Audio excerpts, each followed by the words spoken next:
Wabarakatuh. Waalaikumsalam warahmatullahi wabarakatuh.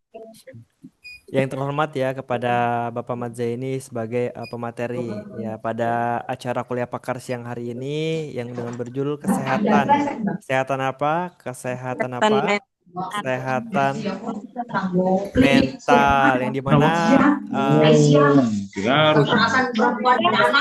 Izin saya mute dulu ya. Ramai sekali sepertinya.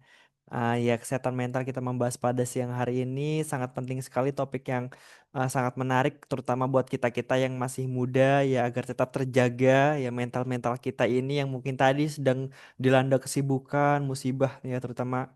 Oke, mungkin itu aja perkenalkan ya. Mungkin di sini ada yang belum kenal dengan saya. Perkenalkan saya Mas Gufron, Kak Gufron.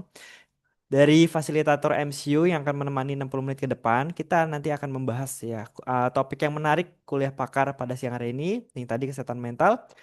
eh kita akan membahas 60 menit ke depan ya. Nanti kita akan mendengarkan penjelasan langsung dari spesialis ahlinya ya di kesehatan mental ini, topik yang nantinya akan kita bahas. Oke, mungkin sebelum kita mulai ya acara pada kesempatan siang hari ini, alangkah baiknya kita berdoa ya, sesuai dengan agama dan kepercayaan masing-masing biar acaranya lancar, biar nanti kalian mudah untuk memahami nanti nantinya yang akan disampaikan langsung ya. Berdoa dimulai.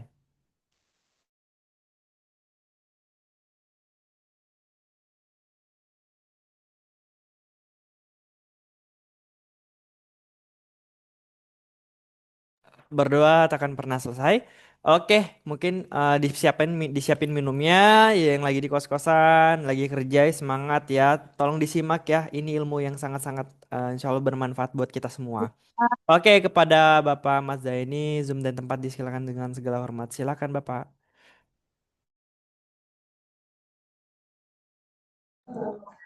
Baik, Assalamualaikum warahmatullahi wabarakatuh. Waalaikumsalam. Waalaikumsalam warahmatullahi wabarakatuh. Waalaikumsalam. Suara saya bisa dengar, Gi? Ya, terdengar Pak. Bisa. Bisa, Pak. Baik, terima kasih Mas Gufron ya atas waktu dan kesempatan yang diberikan kepada saya pada siang hari ini, teman-teman semuanya. Ini dari mana saja ini pesertanya? Ambon, Pak. Ambon. NTT Makassar. Medan, Pak. Medan. Baik. Makasih, Pak.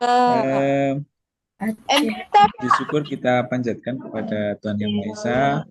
Pada siang hari ini kita diberikan kesempatan, diberikan kesehatan untuk bisa mengikuti kegiatan dalam rangka webinar kuliah pakar tentang kesehatan mental.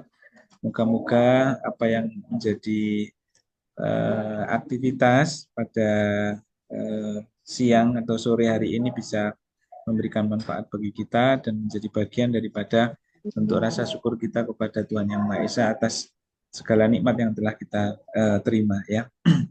Oke, saya Mat Zaini dari Universitas Muhammadiyah Jember yang pada kesempatan siang hari ini, sore hari ini diberikan kesempatan untuk sharing dengan teman-teman yang ada di MCU terkait dengan kesehatan mental ya. Slide saya bisa terlihat, Mas? Ya, bisa, Pak. Bisa Pak, bisa. Pak.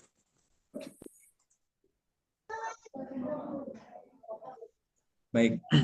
Nah, tema kita pada sore hari ini terkait dengan kesehatan mental ya, kesehatan jiwa ya. Ini dari semuanya dari kesehatan semua ya. Siap, Bidang Pak. perawatan ya. Ya, Pak. Iya, Pak. Ya. Tentu kalau saudara dari mahasiswa maupun yang sudah alumni terkait dengan kesehatan tentu sesuatu yang tidak asing ya terkait dengan kesehatan mental. Ini menjadi hal yang sangat penting ya bahwa manusia itu selain aspek fisik ya, kita juga memiliki satu aspek yang sangat penting yang itu sangat menentukan eksistensi keberadaan kita baik secara individu, keluarga maupun di tengah-tengah masyarakat, yaitu aspek kesehatan jiwa. Ya, kesehatan mental menjadi hal yang sangat penting.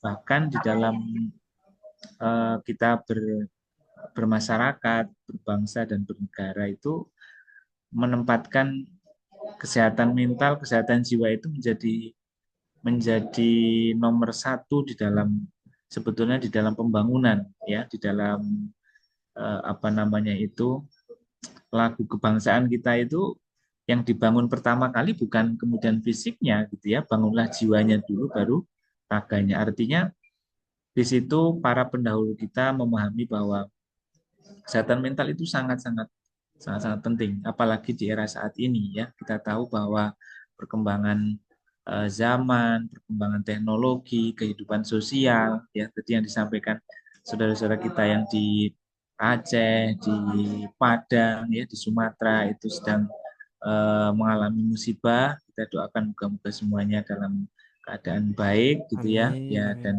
ada hikmah dari semua itu. Nah, itu tentu di dalam prosesnya yang namanya kehidupan tidak lepas dari yang namanya tantangan, yang namanya ujian, gitu ya. Itu setiap manusia pasti akan mengalami atau pasti akan menghadapi yang namanya ujian. Nah, di dalam kita menghadapi persoalan-persoalan dalam kehidupan itu butuh ketahanan mental, ketahanan psikologi, ketahanan jiwa.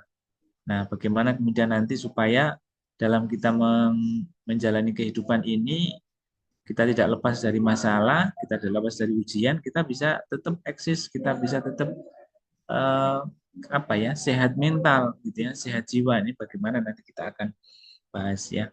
Oke. Ini yang pertama, bahwa kita tahu angka kejadian prevalensi terkait dengan masalah kesehatan mental terutama yang paling banyak terjadi di kita itu di masyarakat itu adalah depresi. Ya, dari hasil survei kesehatan Indonesia tahun 2023 menunjukkan bahwa dari sisi faktor usia ternyata usia 15 sampai dengan 24 tahun ini adalah menempati angka terbanyak ya individu dengan masalah depresi menurut survei kesehatan Indonesia tahun 2023.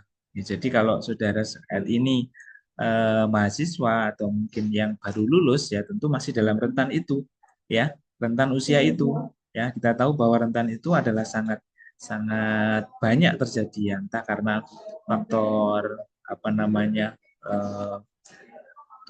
tugas perkembangan ya, dari remaja akhir menuju kemudian dewasa atau mungkin karena perubahan-perubahan dalam kehidupan sosial di masyarakat. Kemudian kalau dari sisi apa namanya dilihat dari sisi jenis kelamin, tentu ternyata dari hasil survei wanita itu atau perempuan itu jauh lebih rentan ya terkait dengan masalah kesehatan mental.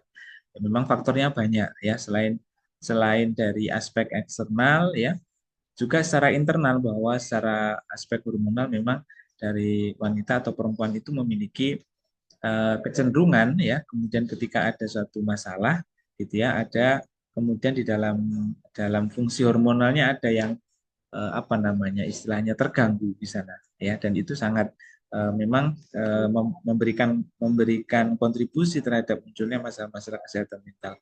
Kemudian dari sisi tingkat pendidikan ternyata pendidikan tinggi ya termasuk yang cukup banyak ya, baik yang di tingkat diploma sampai dengan sarjana itu juga bahwa di masalah kesehatan mental tidak mengenal tingkat pendidikan. Orang-orang yang berpendidikan tinggi pun juga ternyata banyak mengalami masalah kesehatan mental. Justru fenomenanya saat ini orang yang secara pengetahuan itu jauh lebih tinggi gitu ya, itu justru akan lebih rentan gitu ya. Karena apa? Karena dia tahu segalanya gitu ya, tahu tentang banyak hal. Nah, pengetahuan yang tadi dimiliki itu akan justru lebih rentan terhadap masalah-masalah kesehatan mental. Kemudian dari segi apa namanya pekerjaan misalkan, ya tentu kalau dari ditinjau dari jenis pekerjaan ya, mereka yang mungkin bekerjanya mungkin ya yang berat gitu ya, itu yang kemudian memiliki kerentanan yang jauh lebih tinggi. Kemudian dari tempat tinggal ya. Ini kalau dari hasil survei ternyata di perkotaan itu lebih rentan, ya, lebih rentan terhadap masalah-masalah kesehatan mental. Banyak survei, banyak penelitian, studi yang menunjukkan bahwa di kehidupan perkotaan itu sangat rentan terhadap masalah-masalah kesehatan mental. Ya, banyak faktornya selain mobilitasnya tinggi, ya, kemudian juga mungkin dari sisi kehidupan personalnya gitu ya, individualisme di perkotaan itu juga cukup tinggi gitu ya, sehingga itu yang kemudian mungkin menjadi faktor-faktor gitu ya terhadap kerentanan masalah kesehatan mental ya. Kemudian juga mungkin terkait dengan persaingan gitu ya. Kalau di desa gitu ya mungkin tidak begitu ini, tapi kalau di kota itu luar biasa ya. Nah, ini jadi dari sisi demografi ternyata masyarakat di perkotaan jauh lebih rentan terhadap masalah kesehatan mental. Kemudian dari status ekonomi, sudah di perkotaan status ekonominya rendah, ini yang sangat berisiko tinggi ya terhadap masalah-masalah kesehatan mental. Nah, ini tentu menjadi perhatian, dan sekali lagi bahwa ini adalah hasil survei. Tentu hasil survei ini hanya sebagai gambaran secara umum gitu ya, tapi realita di masyarakat kita gitu ya bisa aja berbeda. Nilai-nilai yang ada atau mungkin hasil survei itu bisa aja berbeda ketika kita ada di masyarakat gitu ya, karena ini sebagai sampel saja. Nah, kemudian kita harus tahu apa itu sehat jiwa atau sehat mental gitu ya. Banyak definisi, banyak referensi ya, konsep yang kemudian menjelaskan terkait dengan kesehatan mental. Ya, secara umum saya memberikan gambaran bahwa orang-orang yang sehat mental itu yang pertama memiliki karakter produktif. Ya, artinya produktif apa? Ya, tentu produktif itu disesuaikan dengan usia, tugas perkembangannya gitu ya. Kalau saudara masih usia sekolah, pelajar, mahasiswa, ya tentu produktifnya adalah produktif dalam rentang akademik gitu ya. Jadi misalkan tidak ada masalah di perkuliahannya ya, kemudian aktif ya, itu adalah produktif gitu ya. Nah, kemudian kalau usianya adalah usia dewasa gitu ya, ya tentu produktifnya adalah dari sisi finansial, bekerja ya, kemudian dia memiliki penghasilan dan seterusnya. Itu adalah salah satu yang menjadi ciri orang yang sehat mental atau sehat jiwa. Yang kedua, cirinya adalah merasa bersyukur dan bahagia terhadap apa yang dimiliki. Nah, ini yang mungkin agak sulit gitu ya. Kita itu seringkali menilai atau melihat kebahagiaan itu, apalagi di era sekarang ya, di era perkembangan zaman media sosial gitu ya. Jadi yang dilihat itu adalah yang ada di medsos itu, ukuran kebahagiaan itu. Apa?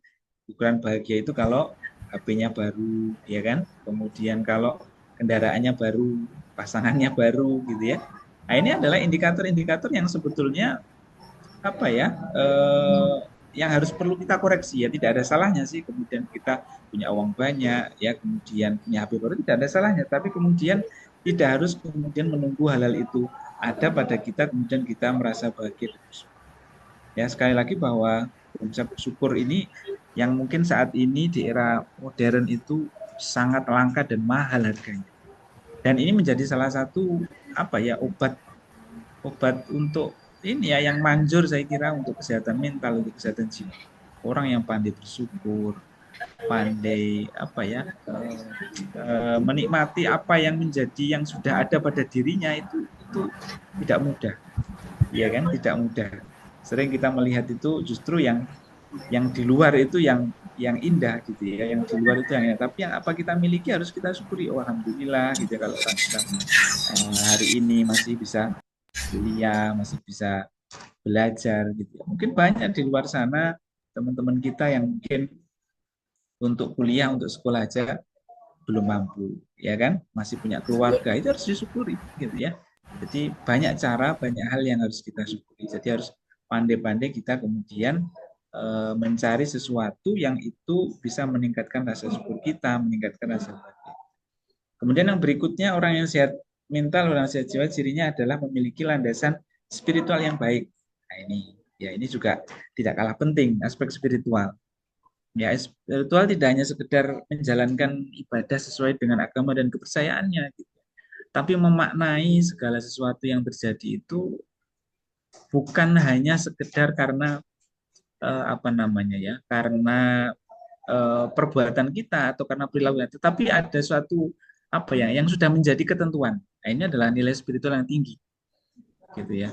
Jadi landasan spiritual, oh saya seperti ini bukan karena kepintaran saya, bukan karena kerja keras saya, tapi ya memang salah satunya karena usaha memang iya, tetapi jauh lebih dari itu adalah karena memang sudah ada takdirnya, ada yang sudah ngatur. Nah, ini adalah landasan spiritual. Ini penting.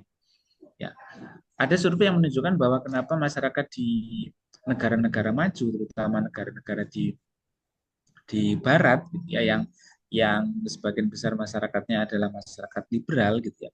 Ini angka kesehatan, angka bunuh diri, angka terjadinya masalah kesehatan jiwa itu cukup tinggi. Salah satunya apa? Orang-orang yang punya masyarakat liberal gitu ya, yang tidak punya landasan spiritual yang baik itu karena menganggap keberhasilan itu ya karena usahanya. Gitu. Sebaliknya, ketika gagal pun juga karena kegagalan karena disebabkan karena dirinya, tidak kemudian menyandarkan segala sesuatu itu pada yang Maha Kuasa. Ini menjadi sangat penting. Ya, ini sekali lagi teman-teman sekalian bahwa landasan spiritual yang baik itu sangat penting. Bagaimana cara membangun landasan spiritual yang baik? Ya salah satunya adalah dengan menjalankan segala apa namanya yang sudah menjadi ketentuan dari agama atau kepercayaan yang dianut. Ya, yang kita anut kalau orang Islam ya harus sholat 5 waktu, ya kan? Kemudian ya apa namanya yang menjadi kewajiban selain sholat dilaksanakan dan seterusnya. Ini adalah bentuk apa namanya upaya yang bisa kita lakukan untuk kemudian meningkatkan nilai spiritual yang baik. Yang berikutnya karakteristik yang sehat mental adalah positif terhadap diri dan orang lain. Nah, ini juga penting gitu ya. Ini juga sekarang mulai langka. Yang pertama adalah positif terhadap diri, artinya punya penilaian diri yang positif. Ya kan? Seringkali kita itu minder, seringkali kita itu apa kemudian merasa bahwa saya ini nggak bisa apa-apa gitu ya. Saya ini nggak punya apa-apa, saya bukan siapa-siapa. Nah, ini berarti tidak punya positif diri. Apa ya, sejelek orang gitu ya, atau mungkin itu pasti ada hal positifnya, tidak mungkin gitu ya. Kita itu diciptakan kemudian ya kan dasarnya kita di ilmu biologi, di ilmu maternitas itu kan jelas ya kan berapa juta, berapa miliar gitu ya. Berapa miliar ya, kemudian kita itu bisa berkompetisi ya dengan calon manusia kan gitu ya. Berarti kita ini adalah orang yang terpilih kan gitu. Ya, jadi kita ini adalah orang-orang terpilih, artinya bahwa kalau orang terpilih ya pasti ada potensi, ya kan ya. Seringkali kita itu tidak menyadari terhadap potensi kita, ya.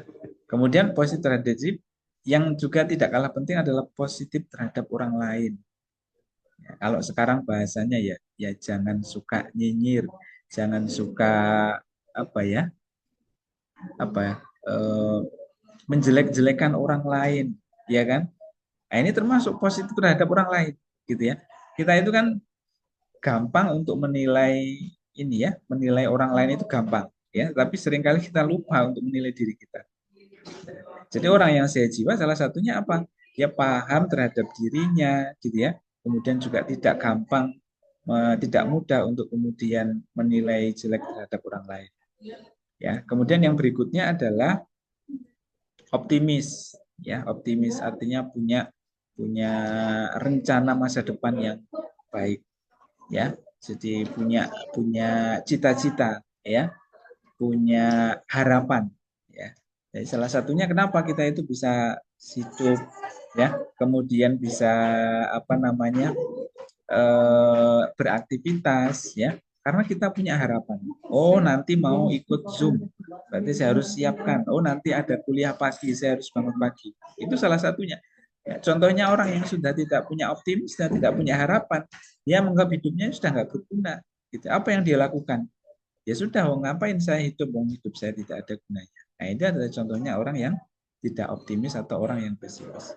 Orang yang sehat jiwa harus optimis, ya. Kemudian yang berikutnya, karakteristiknya orang yang sehat jiwa adalah mampu menghadapi tantangan.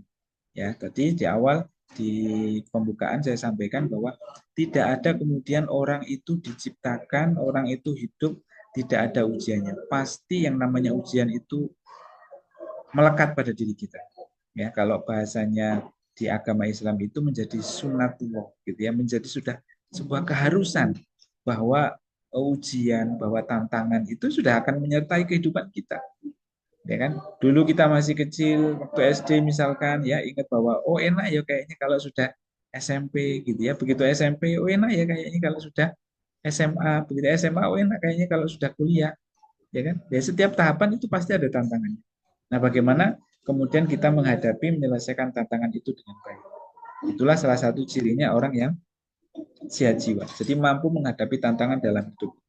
Ya, sekali lagi bahwa tantangan dalam hidup, ujian hidup itu pasti ada, siapapun itu orangnya. Ya. Kemudian yang berikutnya, yang terakhir, ciri dari sehat jiwa itu adalah punya kontribusi positif terhadap lingkungannya, terhadap sekitar. Ya, lingkungan apa ya? Macam-macam. Kalau saudara kuliah ya di lingkungan pertemanan, ya, di lingkungan yang satu angkatan, satu kelas, di lingkungan tempat tinggal, di lingkungan kosannya.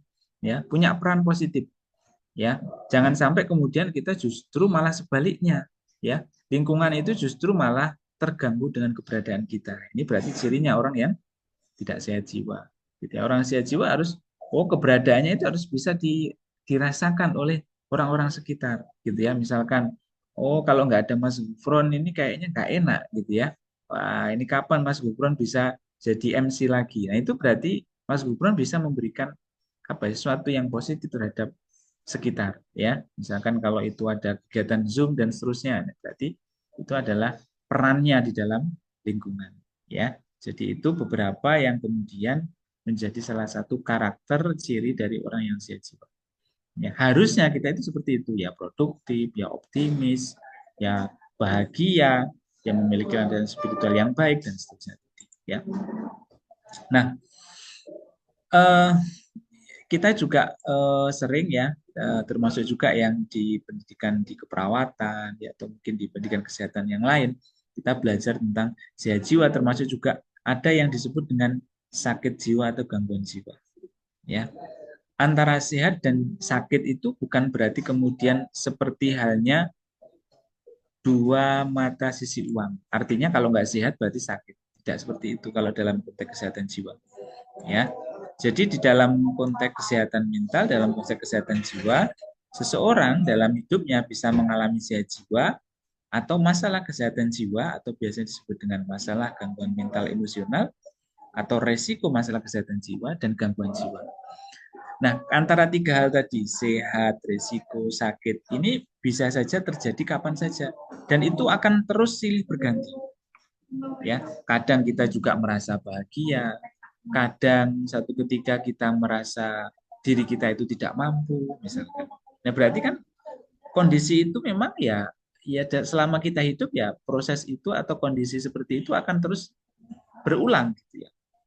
Nah, orang yang sehat jiwa bukan berarti kemudian nggak boleh sedih, harus bahagia terus, tidak. Tapi bagaimana kemudian pada saat dia sedih itu dia bisa segera bangkit. Tidak lama-lama sedihnya. Pada saat dia pesimis, dia tidak kemudian menikmati, dia tidak kemudian terbawa oleh kondisi pesimisnya. Ketika dia kecewa, tidak kemudian dia terlalu dalam kekecewaannya, dia segera bangkit. Nah, itulah orang yang sehat jiwa. Jadi sehat jiwa bukan berarti kemudian orang yang bahagia terus, bukan. Tapi bagaimana kemudian dia bisa bangkit, bisa pulih, ya, bisa kembali ya dalam kondisi keterpurukan tadi, itu yang disebut dengan sehat jiwa, ya.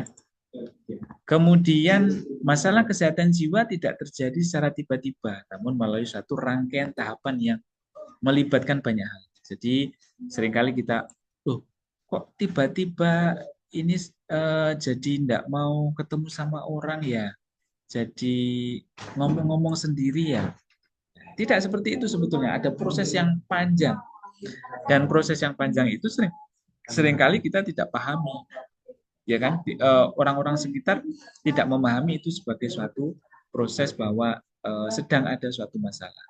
Tahunya kalau yang disebut dengan gangguan jiwa itu kalau tertawa-tertawa sendiri, kalau marah tanpa sebab, gitu ya. Padahal sebelumnya itu ada proses, gitu, yang kita seringkali tidak menyadari itu, ya. Jadi ada suatu tahapan, rangkaian proses yang itu panjang, yang itu berkaitan dengan aspek biologi, psikologi, dan aspek sosial, ya. Jadi ketiga aspek ini memiliki kontribusi yang penting di dalam menentukan bagaimana kondisi kesehatan mental kita, ya.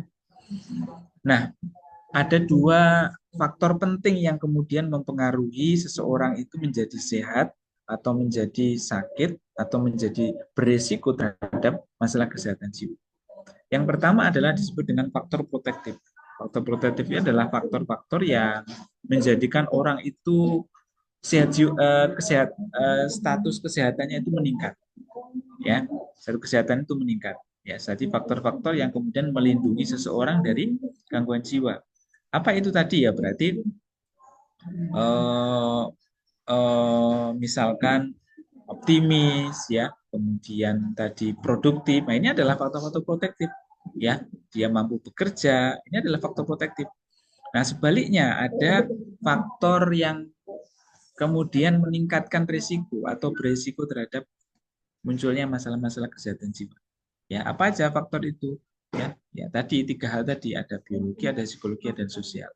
Ya, jadi faktor yang berpotensi kemudian menyebabkan seseorang mengalami atau menderita gangguan jiwa. Nah, ini adalah faktor-faktor risiko yang tadi, ya, yang tiga hal yang seringkali menentukan seseorang ini menjadi sehat jiwa, menjadi sakit, ya, atau gangguan jiwa. Yang pertama apa? Faktor biologi. Ya, faktor biologi itu berkaitan dengan aspek biologi atau fisik kita. Ya, misalkan bahwa kesehatan mental kita, kesehatan jiwa kita itu tidak lepas dari pengaruh, tidak lepas dari kontribusi atau kondisi sistem persarafan kita, ya, kondisi sistem persarafan kita, ya. Apa itu? Ketidakseimbangan kimia di dalam otak, ya. Jadi di dalam otak kita atau di dalam sistem persarafan kita itu ada kimia otak yang itu mempengaruhi betul terhadap kesehatan mental kita, ya, kondisi psikologis kita. Apa itu kimia dalam otak? Bisa norepinefrin, dopamin, serotonin, ya. Ini yang seringkali merubah. Misalkan kalau dopaminnya meningkat, ya, itu orang menjadi bahagia, ya kan? Orang senang, bahagia, perasaannya itu kadar dopamin dalam sistem persarafannya itu meningkat. Itu berarti dopaminnya sedang meningkat. Tapi sebaliknya, kalau dia sedang cemas, khawatir, sedih, kecewa, maka itu bukan dopamin yang meningkat, tapi apa? Kortisol, serotonin itu meningkat. Jadi lebih kepada kondisi-kondisi yang kemudian merugikan secara emosional, ya. Kemudian selain kimia di dalam otak, ada kondisi medis tertentu, misalkan sakit yang kronis, sakit yang parah, sakit yang lama, sakit fisik maksudnya, ya. Contoh misalkan hipertensi, ya kan, orang yang hipertensi, penyakit-penyakit kronis itu akan jauh lebih rentan, akan jauh berisiko, ya, terhadap munculnya masalah-masalah kesehatan jiwa, kesehatan mental, ya. Kondisi medis tertentu, atau mungkin faktor biologis itu juga ditentukan oleh ini, ya, ada tidaknya atau pernah tidaknya penggunaan zat-zat tertentu, dalam hal ini ya golongan nafsa, gitu ya. Jadi kalau orang sudah pernah menggunakan nafsa, gitu ya, nah ini tentu karena nafsa itu yang yang dirusak itu selain organ-organ ini, ya, organ tubuh seperti jantung, ya, ginjal, dan itu adalah salah satunya adalah sasaran utamanya itu adalah sistem persarafan, gitu ya. Sehingga orang dengan riwayat penggunaan nafsa, ya, seringkali akan jauh berisiko tinggi untuk masalah kesehatan mental. Kemudian yang berikutnya aspek biologi itu adalah faktor genetik. keturunan ya. Kalau dulu konsepnya bahwa genetik itu sangat menentukan terhadap masalah kesehatan mental gitu ya. Tetapi dengan perkembangan zaman ternyata tidak kemudian menjadi faktor satu-satunya untuk menentukan orang itu gangguan jiwa atau tidak ya. Kemudian yang kedua adalah faktor psikologi. Faktor psikologi itu apa? Trauma masa kecil misalkan ya. Banyak sekarang kan kasus-kasus terhadap misalkan kekerasan ya, baik kekerasan fisik, kekerasan secara psikis, bahkan mungkin juga kekerasan seksual pada anak-anak. Ini adalah menimbulkan trauma secara psikologi. Ya, kemudian stres yang berat dan berkepanjangan misalkan. Contohnya misalkan di di kondisi-kondisi wilayah bencana. Nah, ini menimbulkan stres yang berat gitu ya. Makanya kalau di kondisi bencana itu kan ada pendekatan secara emosionalnya juga ya, pendekatan psikologi di sana selain aspek fisik yang diperhatikan ya. Kemudian pola pikir yang negatif. Ya, ada orang-orang yang kecenderungan itu dia pesimis, dia itu kecenderungan memang dia itu pemalu gitu ya. Ini memang ya itu secara genetik ya terkait dengan pola pikirnya. Atau mungkin riwayat kehilangan atau kegagalan ya, kehilangan atau kegagalan sesuatu yang bermakna atau yang dicintai ya, sesuatu yang bermakna atau yang dicintai itu adalah menimbulkan secara aspek psikologi ya, itu bisa berpengaruh. Kemudian yang ketiga adalah faktor sosial dan lingkungan, kemiskinan, pengangguran, minimnya dukungan orang sekitar, lingkungan yang penuh kekerasan, tidak aman, dan diskriminatif. Jadi lingkungan-lingkungan baik fisik maupun sosial yang menimbulkan ketidaknyamanan bagi seseorang itu menjadi faktor risiko terhadap masalah kesehatan mental. Ya. Kemudian, nah ini bagaimana prosesnya, bagaimana kemudian faktor-faktor tadi itu baik biologis, psikologis maupun sosial itu kemudian menimbulkan munculnya masalah kesehatan mental. Ya.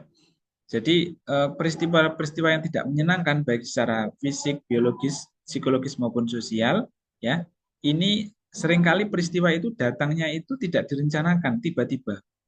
Bahkan juga sering banyak itu peristiwa-peristiwa yang tidak menyenangkan, nggak mungkin orang itu menginginkan sesuatu yang tidak enak terjadi dalam dirinya, itu nggak mungkin. Ya, kalau ada itu mungkin ya persentasenya sangat kecil. Ya, rata-rata orang itu ya pengennya sesuatu yang menyenangkan buat dia. Tapi kan kita nggak bisa menentukan. Ya, jadi kejadian yang tidak diinginkan, kejadian yang tidak direncanakan, kejadian yang tidak terduga, itu seringkali menimbulkan perubahan atau menjadi stresor bahasa kesehatan jiwanya, menjadi stresor terhadap seseorang. Nah, stresor itu menimbulkan perubahan dalam tubuh kita. Perubahan tentu yang dimaksud di sini adalah perubahan secara biologis, ya. Terjadi ketidakseimbangan di dalam sistem saraf pusat tadi yang saya sampaikan secara biokimia di otak tadi. Endorfin, dopamin, norepinefrin, serotonin dan kortisol ini mengalami perubahan. Apa dampaknya? Orang jadi marah, ya, gampang marah, tiba-tiba marah tanpa sebab. Orang yang tiba-tiba sedih, orang tiba-tiba merasa kecewa, takut, khawatir. Nah, ini adalah suatu respon secara biologis yang seringkali kita tidak sadar. Kita bangun pagi, ya kan, baru bangun tidur, tiba-tiba perasaan kita tidak enak, ya, perasaan kita sedih. Kita juga kadang bingung, kenapa ya tiba-tiba kok saya sedih, padahal kan bangun tidur, gitu ya. Atau mungkin bangun tidur perasaannya seneng, tapi begitu nyampe di kampus, nyampe di tempat kerja, ya kan, tiba-tiba berubah perasaannya menjadi kecewa. Nah, itu memang prosesnya tidak kemudian ini ya. Jadi memang prosesnya banyak faktor yang mempengaruhi. Salah satunya adalah terkait dengan perubahan kimia di dalam otak kita. Ya, jadi yang seringkali kita tidak sadari, kita juga bingung gitu. Kenapa ya? Kok hari ini rasanya sumpek banget gitu ya. Hari ini perasaannya itu kok nggak nyaman gitu ya. Nah, ini mungkin perubahan-perubahan itu disebabkan karena adanya ketidakseimbangan dari kimia di dalam otak kita ya. Nah, ini tadi ya dopamin ya, kalau dia mengalami penurunan akan muncul depresi ya yang berkepanjangan. Kalau menaik peningkatan pada pasien dengan skizofrenia. Norepinefrin misalkan. Nah, penurunan norepinefrin bisa menyebabkan atau berisiko untuk kemudian meningkatkan risiko depresi, untuk meningkatkan menjadi ansietas, skizofren ya, serotonin juga sama seperti sampai dengan kortisol ya. Nah, gangguan jiwa ini yang mungkin sekilas saja saya sampaikan ya. Jadi gangguan jiwa itu secara umum ada dua, gangguan psikotik dan gangguan afektif. Ya, gangguan yang psikotik ya ini yang gangguan jiwa berat, schizofren, ya, psikotik akut dan gangguan paham. Ini yang kita kalau di keperawatan ya sekedar tahu saja karena ini arahnya ke ranahnya ke psikiater ya, ke dokter spesialis jiwa gitu ya. Jadi gangguan psikotik yang paling banyak ditemui adalah gangguan jiwa berat atau schizofren, kemudian psikotik akut dan gangguan paham. Kemudian yang kedua adalah kelompok yang gangguan afektif. Apa itu? Mania, depresi, bipolar itu juga masuk dalam kategori gangguan gangguan jiwa yang gangguan afektif gitu ya. Nah, apa yang harus kita lakukan ya kalau kita tadi tahu bahwa cirinya orang yang sehat jiwa itu adalah produktif, optimis, ya kan, punya landasan spiritual yang baik, kemudian positif terhadap diri dan lingkungan, punya kontribusi yang positif terhadap orang lain, terhadap lingkungan. Apa yang harus kita lakukan supaya kita tadi ya misal namanya orang hidup tadi saya sampaikan tidak mungkin akan selalu bahagia, tidak mungkin akan selalu senang. Apa yang harus kita lakukan? Supaya setidaknya kalau kita dalam kondisi tidak nyaman, kalau kita dalam kondisi stres ya, stresnya tidak berkepanjangan. Kalau kecewa, kecewanya tidak berlarut-larut. Yang pertama, hati-hati dengan pikiran kita. Ya. Jadi sifat daripada pikiran kita itu adalah dia akan cenderung mencari teman yang bisa mendukung terhadap apa yang kita pikirkan. Ya. Jadi makanya kita harus hati-hati betul dalam berpikir itu. Ya, jadi harus menjaga pikiran itu harus betul-betul hati-hati. Kenapa? Karena kalau pikiran kita sudah negatif, maka kecenderungan otak kita itu, pikiran kita itu akan mencari sesuatu yang mendukung terhadap apa yang kita pikirkan. Ya otomatis kalau pikiran kita negatif, berarti ya pikiran kita akan mencari sesuatu yang sesuai dengan yang kita pikirkan. Contoh misalkan, kita sedang berpikir terhadap sesuatu kejadian yang tidak menyenangkan. Tiba-tiba sering kita tidak sadari ternyata waktu scroll di Instagram loh kok mirip atau sama dengan yang kita pikirkan, ya kan? Kalau bahasa IT-nya mungkin ya otak kita itu juga punya algoritma, ya kan? Punya membaca ini ya apa namanya lingkungan gitu ya. Jadi seringkali tenang kan? Nah betul kan yang tadi saya pikirkan? Nah itu adalah sifat pikiran kita. Gitu ya. Jadi memang harus hati-hati betul dengan apa yang kita pikirkan. Nah, kalau pikiran kita positif, ya berarti otak kita akan cenderung untuk mengumpulkan hal-hal yang positif yang itu bisa menjadi mendukung tadi menjadi faktor protektif bukan menjadi faktor resiko. Ya, maka harus hati-hati betul di dalam kita menjaga pikiran kita. Ya, usahakan untuk selalu berpikir yang positif, untuk selalu berpikir yang negatif. Ya. Nah, memang ya apa namanya input untuk kemudian pikiran kita menjadi positif atau negatif itu ya banyak gitu ya. Ya tentu input itu melalui kalau di secara biologis ya inputnya melalui panca indera, apa yang kita dengar, apa yang kita lihat, apa yang kita rasa, apa yang kita cerna misalkan gitu ya. Itu akan menjadi input gitu ya. Kita sering mendengar sesuatu yang negatif, ya itu akan berpengaruh terhadap pikiran kita. Kita sering melihat sesuatu yang negatif, itu akan mempengaruhi pikiran kita. Maka kita harus hati-hati apa yang kita dengar, apa yang kita lihat, ya, apa yang kita bicarakan juga mungkin itu harus selalu positif karena itu akan menggambarkan bagaimana isi pikiran kita, ya.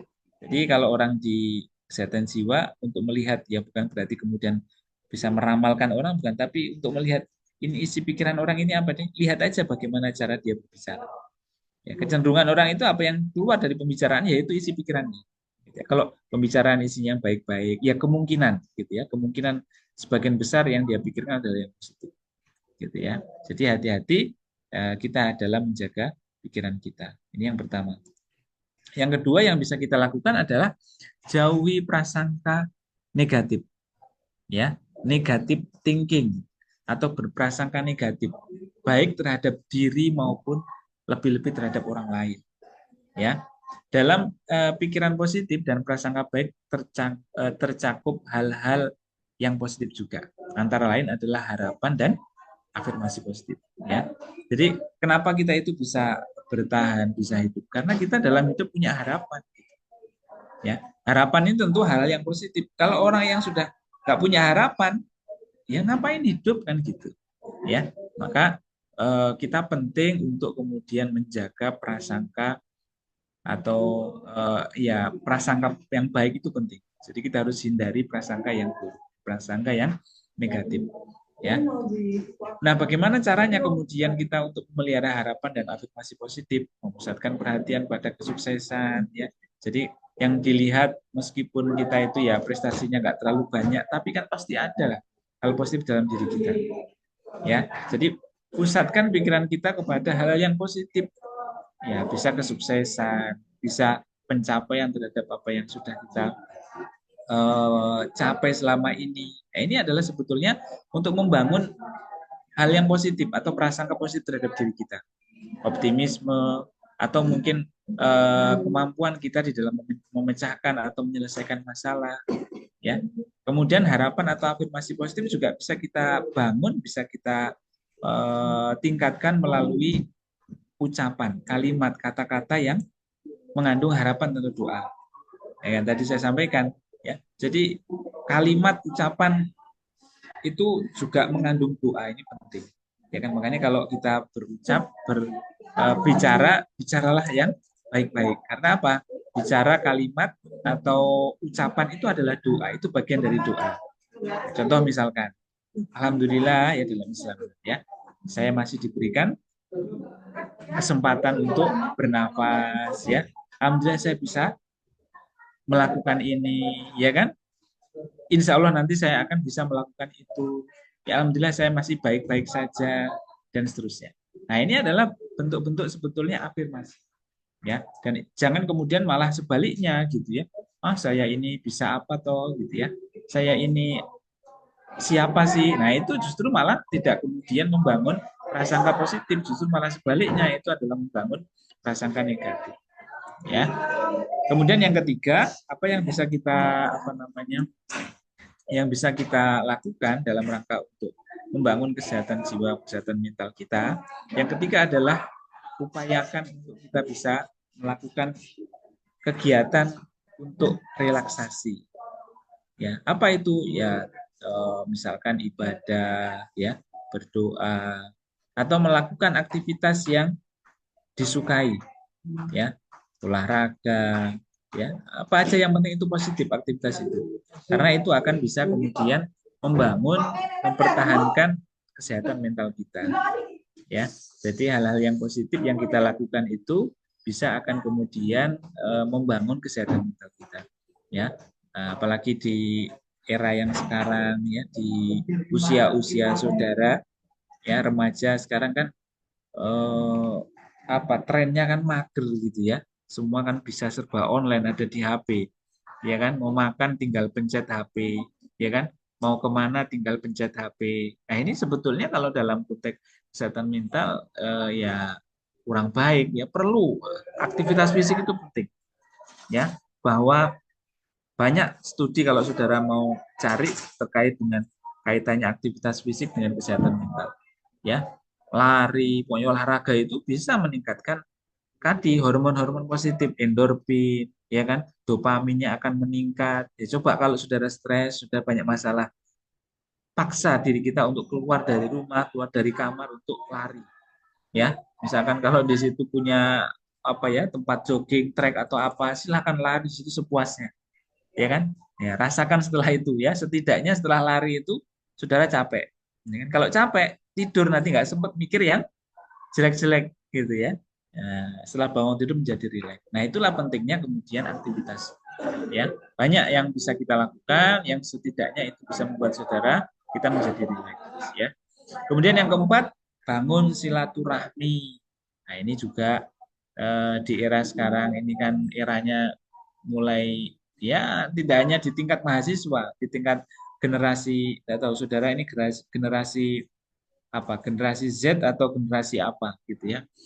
Silaturahmi ini penting, terutama sekarang kan sudah silaturahmi itu tidak terbatas jarak fisik gitu ya, dengan dengan adanya media sosial, yaitu harus dipakai, digunakan untuk ajang silaturahmi, bukan untuk nyinyir gitu ya, bukan untuk menjelek-jelekan orang lain.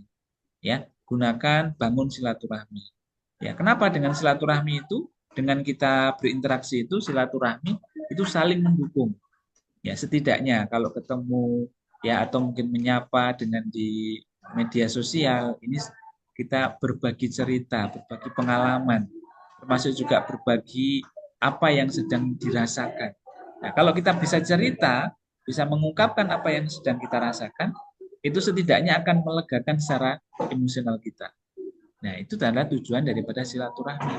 Ya, jangan kemudian isinya hanya hujatan gitu ya, atau apa namanya hal yang negatif ya di dalam kita bersilaturahmi, atau malah ngerasani ya, jangan ya. Jadi dalam silaturahmi itu ada makna, di situ ada saling mendukung, memberikan dukungan, berbagi cerita terhadap pikiran dan perasaan yang dirasakan. Ya, ini media sosial ini juga kalau kita gunakan dengan baik, dengan bijak, ini bisa membantu kita dalam banyak hal, termasuk dalam konteks kesehatan mental. Ya, kemudian yang kelima, ini yang terakhir adalah memberikan, setidaknya kita harus sekecil apapun kita harus bisa memberikan manfaat kepada orang lain, kepada sesama. Ya, jadi penting. Ya, kalau kita bisa memberikan manfaat itu, kenapa ini menjadi penting? Ya, ketika kita berbuat baik, berbuat sesuatu yang positif pada orang lain, kita itu merasa ada sesuatu yang apa yang kita bisa berikan, ya kan? Kalau kita misalkan menolong orang, ya setelah kita membantu orang itu ternyata kita merasa senang. Oh iya ya, ternyata hal yang kecil yang saya lakukan itu ternyata begitu bermakna, bermanfaat bagi orang lain. Nah, kalau kita bisa merasakan seperti itu kan, itu bisa meningkatkan tadi ya hormon-hormon dalam sistem saraf pusat kita, terutama hormon-hormon yang positif. Hormon endorfinnya meningkat, ya kan? Kemudian dopaminnya meningkat, kortisolnya jadi turun, ya serotoninnya turun. Nah, ini akan meningkatkan daripada atau memproteksi daripada kesehatan mental kita. Ya, jadi memberikan manfaat kepada orang lain itu, selain itu memang sudah menjadi apa ya, karakter dari seorang manusia yang juga manusia makhluk sosial gitu ya, itu juga banyak bermanfaatnya bagi kita. Jadi tidak ada kemudian ceritanya kita itu memberikan atau membantu orang lain itu justru malah merugikan kita, tidak. Ya, tapi justru sebetulnya secara tidak langsung manfaat yang kita berikan kepada orang lain itu jauh lebih ini ya, bermanfaat bagi kita sebetulnya. Ya, kalau bahasa agamanya apa yang kita lakukan itu sebetulnya ya itu akan kembali kepada diri kita, bukan kepada siapa-siapa, ya kan? Jadi semuanya akan kembali kepada diri kita. Apa yang kita lakukan itu akan kembali pada diri pribadi kita masing-masing. Nah, itu adalah beberapa upaya, beberapa cara yang kemudian bisa kita lakukan dalam rangka untuk meningkatkan ya atau menjaga daripada kesehatan mental kita, kesehatan jiwa kita. Ya, itu Mas Gufron yang bisa saya berikan gitu ya. Mungkin nanti ada tanya jawab atau apa, saya silakan. Oke, baik Pak Madzaini, terima kasih. Materi yang sangat menarik sekali untuk terutama di masa yang saat ini karena kesehatan mental sangatlah penting buat kita semuanya ya. Oke, gimana teman-teman semuanya terkait penjelasan dari Pak Madzaini? Ada yang mau dipertanyakan ya, terutama buat teman-teman nih mungkin barangkali ada nih sama nih kurang lebih terkait materi yang tadi sudah jelaskan. Boleh silakan di raise hand atau silakan melalui kolom chat. Apakah ada?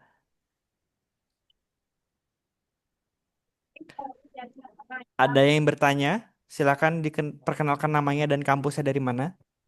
Yuk, ada? Ih, bebas. Kak Sulastri on mic, ada yang mau ditanyakan?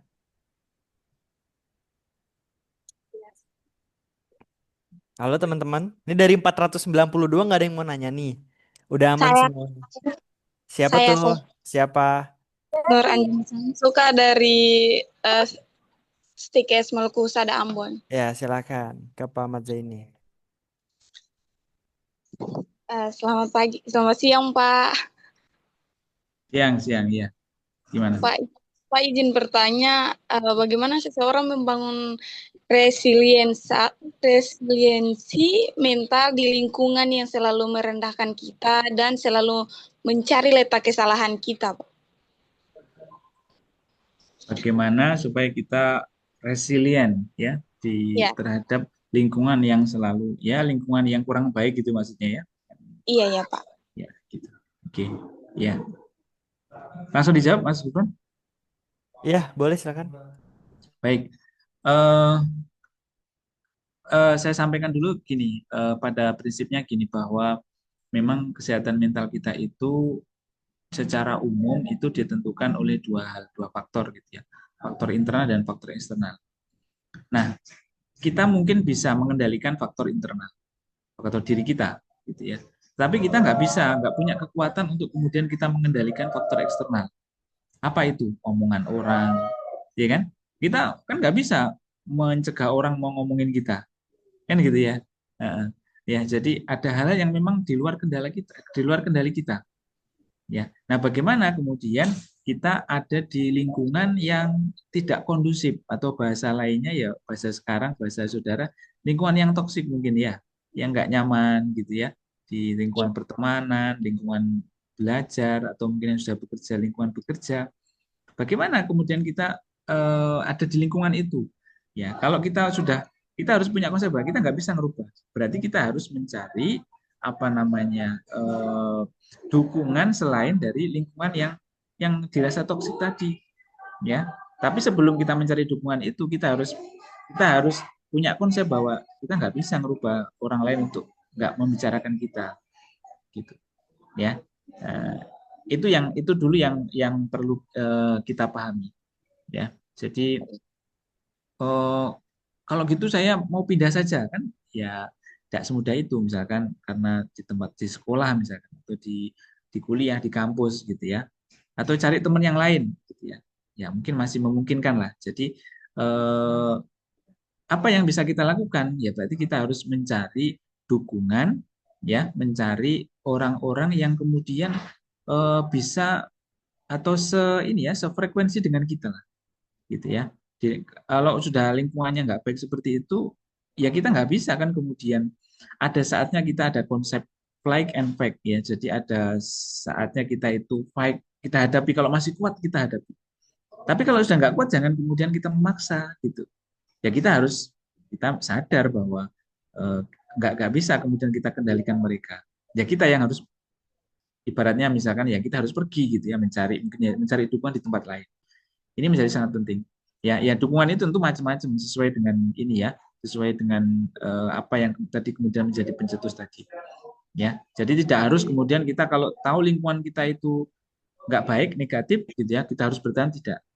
Ya, kalau kita sudah mencoba untuk bertahan, mencoba untuk beradaptasi, ya tetap tidak bisa, ya sudah, kita harus ambil keputusan.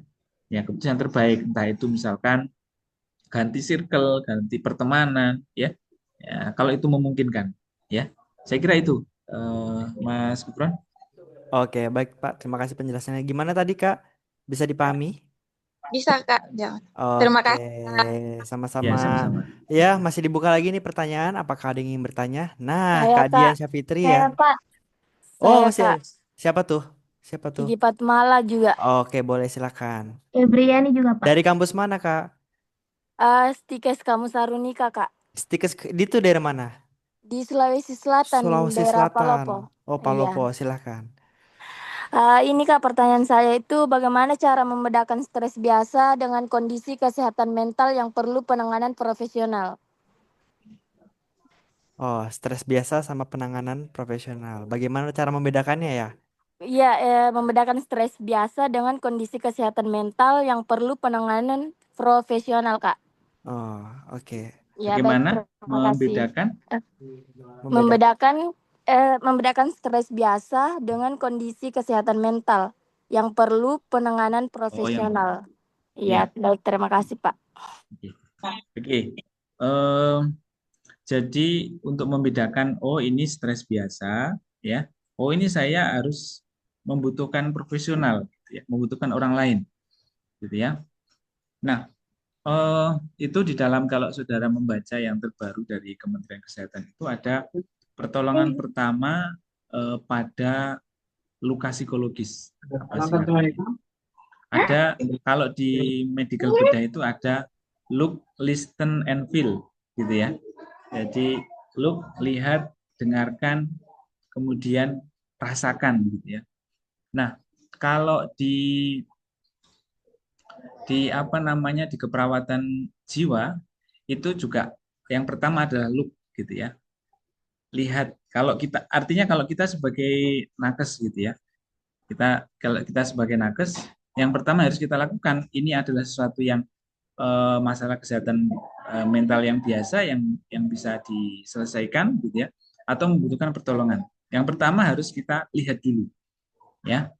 Kita lihat apa respon dari, karena yang di kesehatan mental itu yang dilihat kan yang dikaji itu adalah perilakunya gitu ya. Lihat dulu perilakunya.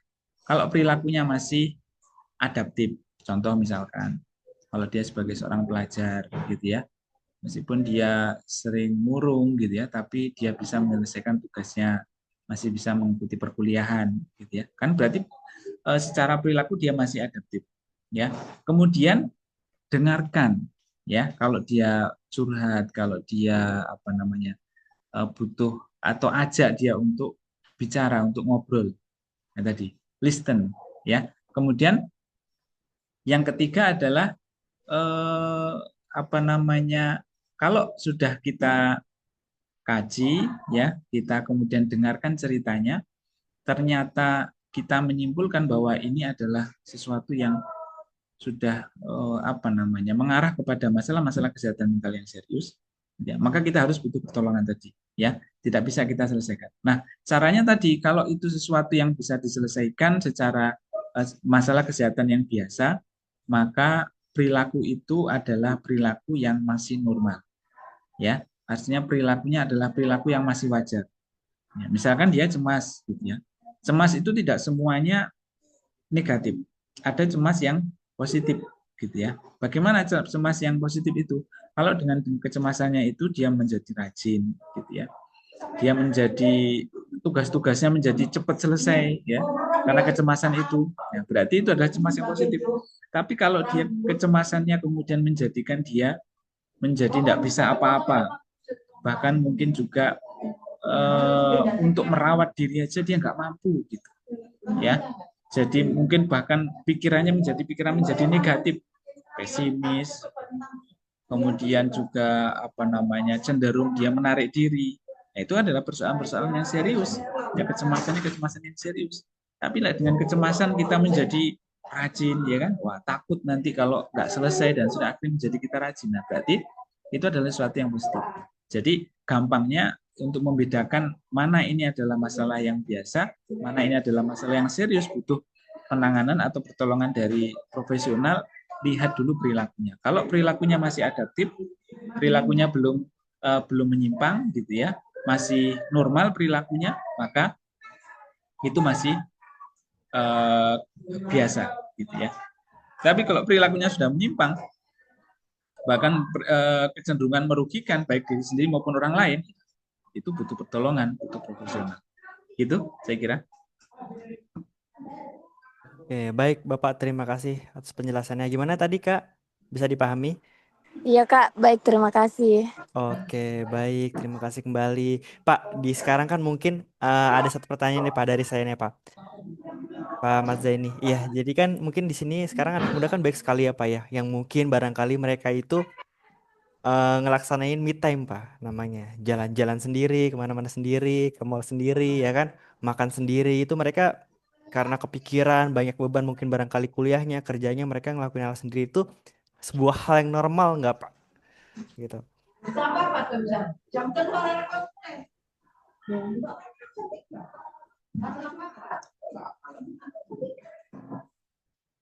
Halo Mas, gimana Iya, tadi Mas?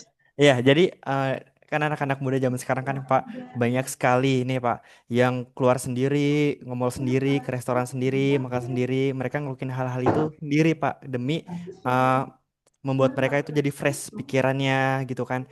Karena mungkin terbebani dari kerjaan atau kuliahnya gitu. Itu apakah sebuah hal yang normal dan menurutnya cukup wajar untuk di masa-masa umur-umur yang mungkin masih dikategorikan umur-umur 20 sampai 25 atau 30 gitu, Pak? Ya, saya kira sekarang mungkin ya karena eranya ini ya era media sosial juga gitu ya. Maka perilaku-perilaku yang sifatnya lebih individual ini memang seringkali muncul terutama di generasi-generasi muda gitu ya. Ya, tetapi itu masih di dalam kategori yang wajar gitu ya. Dalam kategori yang wajar misalkan dia kalau ada masalah ya dia lebih banyak menyelesaikan masalah itu sendiri ya kan. Karena mungkin juga apalagi di media sosial sekarang kan juga banyak platform-platform gitu ya. Ya, dia sibuk dengan di media sosialnya, entah itu dengan game online-nya atau apa ya. Saya kira juga interaksi di dunia media di maya itu juga menjadi bagian daripada sebetulnya bentuk eksistensi daripada seseorang, termasuk dalam hal ini adalah remaja. Nah, itu juga sebetulnya masih dalam kategori yang wajar gitu ya. Jadi yang kemudian yang tidak wajar itu ya perilakunya sudah perilaku yang menyimpang gitu. Contoh misalkan kalau dia ada masalah dia kemudian larinya kepada medsos gitu ya. Tapi kemudian ketika sudah dia ada di medsos, misalkan main game atau mungkin ya sibuk dengan dunia online-nya sampai dengan lupa mandi, sampai dengan lupa makan, bahkan mungkin kalau sudah bekerja dan menjadi tidak produktif, kalau sudah mahasiswa apa ya tugasnya menjadi terbengkelai ya, bahkan mungkin juga nggak bisa menyelesaikan sekolahnya. Nah, ini yang saya kira itu membutuhkan pertolongan gitu ya. Kan banyak juga kasus-kasus yang seperti itu. Saya ada Iya, iya. mahasiswa itu yang sudah beberapa hampir 2 tahun gitu ya untuk menyelesaikan tugas akhir ternyata tidak selesai. Terus saya tanya, "Loh, kamu ngapain selama ini?" Tidak ada, Pak, cuma di kamar gitu. Nah, persoalan-persoalan seperti ini kan ya selama itu ya gitu ya dia nggak kemudian nggak berinteraksi ya. Terus interaksinya bagaimana kan nggak mungkin orang hanya di kamar gitu ya. Jadi kalau yang dikatakan sesuatu yang mungkin butuh bantuan, butuh pertolongan, artinya ya bantuan itu macam-macam ya, butuh dukungan dari orang lain, ya, butuh dukungan profesional ya. Kalau sesuatu itu mengganggu dan sampai ini ya ritme atau fungsi daripada tubuh atau fungsi daripada seseorang ini kemudian menjadi hilang, ini yang bisa dikategorikan sesuatu yang serius ya. Itu saya kira. Oke, oke Bapak, terima kasih atas jawabannya ya. Buat teman-teman itu silahkan, mungkin barangkali ada yang stres, ada yang pusing, me time, jalan-jalan silahkan monggo ya. Itu sebuah hal yang normal selagi itu bisa membuat kita bahagia. Dan nanti setelah dari kita melaksanakan itu barangkali teman-teman di sini jadi lebih fresh, lebih nanti semangat lagi ngerjain tugasnya, bekerjanya seperti itu ya. Oke, keren sekali. Terima kasih Pak Zaini. Mungkin kita foto dulu ya Pak ya. Teman-teman semuanya silahkan dinyalakan kameranya. Ya.